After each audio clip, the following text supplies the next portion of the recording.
Hi, ഞാൻ അബു ഗൈസിയാണ്. ഞാൻ Rubik's cube എങ്ങനെ സോൾവ് ചെയ്യാമെന്നുള്ളതാണ് ഇതിൽ പറയുന്നത്. ഇതിന് 6 ഭാഗങ്ങളുണ്ട്. ഇത് ബിഗിനേഴ്സിന് വേണ്ടിയിട്ടുള്ള മെത്തേഡാണ്.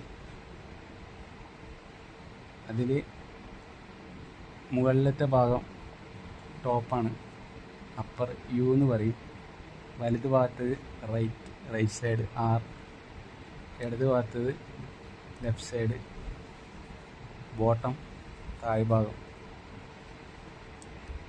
ഇത് ബാക്ക് സൈഡ്, ഈ ഭാഗം.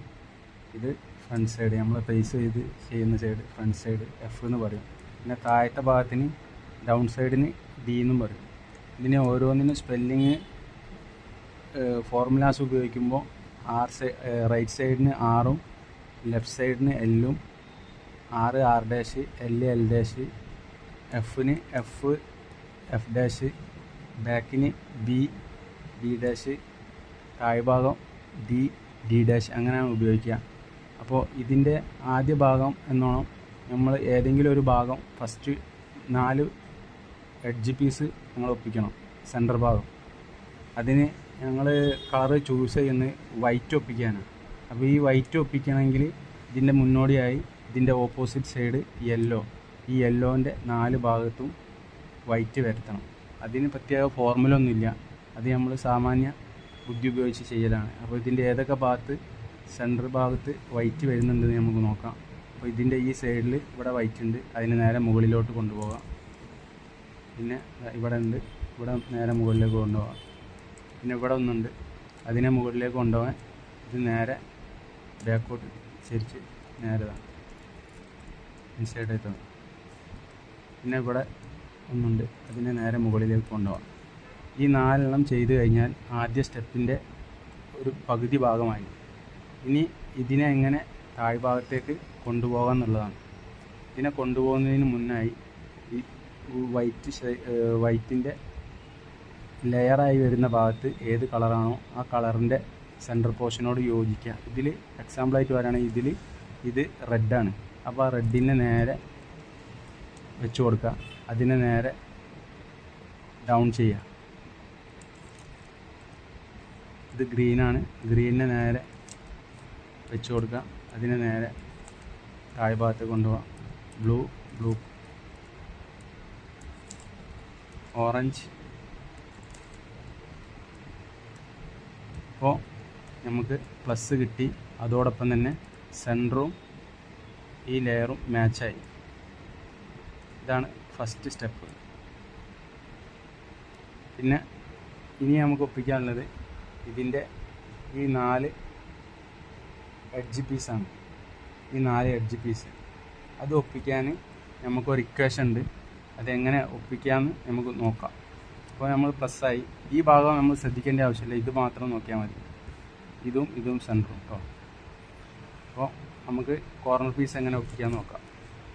അപ്പോൾ ഇവിടെ വരുന്നത് ഗ്രീനും റെഡും ആണ്. അപ്പോൾ ഗ്രീനും റെഡും വൈറ്റ് താഴ്ഭാഗം വരണം. അപ്പോൾ ഇതെങ്ങനെ വരുത്താം എന്നുള്ളതാണ്. അപ്പോൾ ഇത് മുകളിലാണെങ്കിൽ ആദ്യം ഒരു 6 എന്നുള്ള ഇക്വേഷൻ ഇത് നേരെ സൈഡിലേക്ക് ആക്കിയിട്ട് നേരെ താഴ്ത്താക്കിയാൽ അപ്പോൾ സൈഡ് ഭാഗമായി. അപ്പോൾ സൈഡ് ഭാഗമായി കഴിഞ്ഞാൽ റെഡും ഫേസ് ചെയ്ത് നിർത്തുന്ന രീതിയിൽ നിർത്തിയിട്ട് നമ്മുടെ വലത് ഭാഗത്തേക്ക് വൈറ്റ് വരുന്ന രീതിയിൽ നിർത്താം. അതിനെ റൈറ്റ് സൈഡിൽ നിന്ന് ഡൗണിലേക്ക് താഴ്ത്താൻ ഒരു ഇക്വേഷൻ ഉണ്ട്. ആ ഇക്വേഷൻ ഞാൻ മുകളിൽ കൊടുക്കുന്നുണ്ട്. ആ ഇക്വേഷൻ വരുന്നത് R ഡാഷ്. ഇനി അടുത്തത് നോക്കാം. അടുത്തത് ബ്ലൂ ഓറഞ്ചാണ്. അപ്പോൾ ബ്ലൂവും ഓറഞ്ചും വൈറ്റും വരുന്നത് ഈ ഭാഗത്താണ്. അപ്പോൾ ഇതിനെ നേരത്തെ ചെയ്ത പോലെ ഏതെങ്കിലും ഒരു വശത്തേക്ക് സൈഡിലേക്ക് മാറ്റണം. അതിനെന്താ ചെയ്യേണ്ടത് വെച്ചാൽ ഒരു 6 ചെയ്യുക, അടുത്ത ഭാഗത്തേക്ക് മാറ്റുക, ഡൗൺ ചെയ്യുക. അപ്പോൾ ഇതേപോലെ തന്നെ വലത്തെ സൈഡിൽ തന്നെ വരുന്നത്. വലത്തെ സൈഡ് വരുമ്പോൾ ലൊക്കേഷൻ നേരത്തെ നമ്മൾ പറഞ്ഞു R ഡാഷ്. അപ്പോൾ അത് സോൾവായി. ഇനി അടുത്തത് വരുന്നത് റെഡും ബ്ലൂവും മുകളിൽ തന്നെ ഉണ്ട്. അപ്പോൾ അതിനെ അതേപോലെ തന്നെ നേരത്തെ ചെയ്ത പോലെ തന്നെ ചെയ്യാം. ഒരു ഭാഗത്തേക്കാക്കാം. അപ്പോൾ വലത്തെ സൈഡിലേക്കായി. ഇതിനെ എങ്ങനെ താഴത്തേക്കാക്കാം? നേരത്തെ സെയിം ഇക്വേഷൻ തന്നെ, ആർ യു ആർ ഡാഷ്. ഇനിയുള്ളത് ഇതിൻ്റെ ഇക്വേഷൻസ് ഉപയോഗിക്കുമ്പോൾ ഈ സ്പെല്ലിങ് അറിഞ്ഞിരിക്കൽ നിർബന്ധമാണ്. അപ്പം ആർ എന്ന് പറഞ്ഞാൽ ആർ, അതായത് ഇതിൻ്റെ വലത് സൈഡ് ഇത് ഫ്രണ്ട് ഭാഗം, നമ്മൾ ഫേസ് ചെയ്യുന്ന ഭാഗം. ഇത് ബാക്ക് സൈഡ്, നമ്മൾ നേരത്തെ പറഞ്ഞല്ലോ, ഇത് ബാക്ക് സൈഡ്. ഇത് ലെഫ്റ്റ് സൈഡ് എൽ, ഇത് down side D.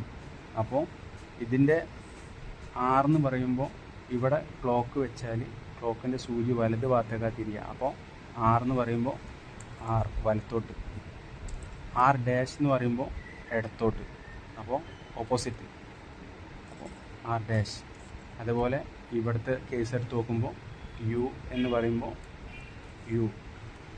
You dash എന്ന് പറയുമ്പോൾ ഇടത്തോട്ട്, യു ഡാഷ്. അതുപോലെ ലെഫ്റ്റ് സൈഡ് നോക്കുമ്പോൾ എൽ, ഇവിടെ ക്ലോക്ക് വെച്ച് നോക്കുമ്പോൾ ഇങ്ങോട്ടാണല്ലോ തിരിയുക. അപ്പോൾ എൽ ഡാഷ് എന്ന് പറയുമ്പോൾ എൽ ഡാഷ്. എഫ് എന്ന് പറയുമ്പോൾ എഫ് ഡാഷ് എന്ന് പറയുമ്പോൾ എഫ് ഡാഷ്, ഓപ്പോസിറ്റ്. അതുപോലെ ഡൗൺ ഡി എന്ന് പറഞ്ഞാൽ ഡി ഡാഷ് എന്ന് പറഞ്ഞാൽ ഇത് പിന്നീട് ഉപയോഗിക്കേണ്ട ഇക്വേഷനാണ്, അതിന് ആവശ്യമില്ല. ഇത് ബാക്ക് ബി എന്ന് പറഞ്ഞാൽ ഇവിടെ ക്ലോക്ക് വെച്ചാൽ ഇങ്ങോട്ടാണ് തിരിയുക. അപ്പം B dash.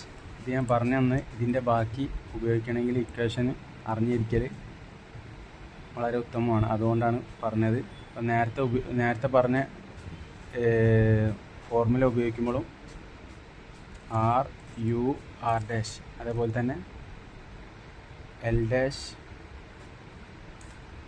U dash L, അത് അറിഞ്ഞിരിക്കാൻ വേണ്ടി പറഞ്ഞു തന്നു. ഇനി നമുക്ക് ഗ്രീനും ഓറഞ്ചും ഉള്ളതാണ് ഒപ്പിക്കാനുള്ളത്. അപ്പോൾ ഇതും ഇതേപോലെ തന്നെ സെയിമാണ് വരുന്നത്. വലത് ഭാഗമാണ് വൈറ്റ്. അപ്പോൾ വലത് ഭാഗത്ത് സോൾവ് ചെയ്യേണ്ട ഇക്വേഷൻ സെയിമാണ്, ആർ യു ആർ ഡാഷ്. ഇനി ചില സംശയങ്ങൾ വരും. ഇതേ ഇക്വേഷൻ ഇടത്തെ സൈഡിലേക്ക് മിറർ കേസ് വരും. അപ്പോൾ എങ്ങനെ സോൾവ് ചെയ്യാം അത് ഞാൻ കാണിച്ചു തരാം. അപ്പോൾ ഇത് സോൾവായി, കണ്ടില്ല, ഫസ്റ്റ് ലെയർ ഫുള്ള് സോൾവായി.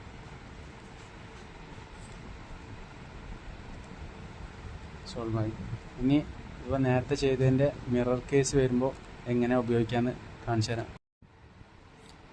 എക്സാമ്പിളാണ്. നേരത്തെ കേസ് വലത്തെ സൈഡിലായിരുന്നു വൈറ്റ് വന്നിരുന്നു, ഇപ്പോൾ ഇടത്തെ സൈഡിലാണ്. ഇടത്തെ സൈഡിൽ വരുമ്പോൾ ആദ്യം ഇതിൻ്റെ സൈഡ് റെഡാണ്, അപ്പോൾ റെഡിൻ്റെ സെൻറ്റർ ഭാഗം ഫേസ് ചെയ്ത് പിടിക്കുക. എന്നിട്ട് നേരത്തെ ചെയ്തതിൻ്റെ ഓപ്പോസിറ്റാണ് ഇക്വേഷൻ വരുന്നത്, മേലെ കൊടുക്കും. ഇക്വേഷൻ വരുന്നത് L dash U dash L. ഇത്രേ ഉള്ളൂ. എന്തെങ്കിലും ഡൗട്ട് ഉണ്ടെങ്കിൽ കമൻറ്റ് ബോക്സിൽ ചോദിച്ചാൽ മറുപടി പറയും. ഇഷ്ടപ്പെട്ടാൽ ഇതിൻ്റെ ഫസ്റ്റ് പാർട്ട് കഴിഞ്ഞ് ഇനി നെക്സ്റ്റ് ഇതിൻ്റെ സെൻറ്റർ ഭാഗം എങ്ങനെ സോൾവ് ചെയ്യാന്നുള്ളതാണ്. മുഴുവനായിട്ട് ലോങ് ആവാതെക്കാൻ വേണ്ടി, വീഡിയോ ലെങ്ത്ത് കൂടാതിരിക്കാൻ വേണ്ടിയിട്ട്, എളുപ്പമാവാനും വേണ്ടിയിട്ട് ചെയ്യാണ്. അപ്പോൾ ഇത് ഇഷ്ടപ്പെട്ടവർ ലൈക്കും കമൻറ്റും ചെയ്യുക. സബ്സ്ക്രൈബ് ചെയ്യാത്തവരുണ്ടെങ്കിൽ സബ്സ്ക്രൈബ് ചെയ്യുക. ഇതിൻ്റെ ബാക്കി ഭാഗം നെക്സ്റ്റ് വീഡിയോയിലുണ്ടാവും. അപ്പോൾ സബ്സ്ക്രൈബ് ചെയ്തിരിക്കണമെങ്കിൽ നിങ്ങൾക്ക് ഉടനടി വീഡിയോ കിട്ടും. Okay, thank you.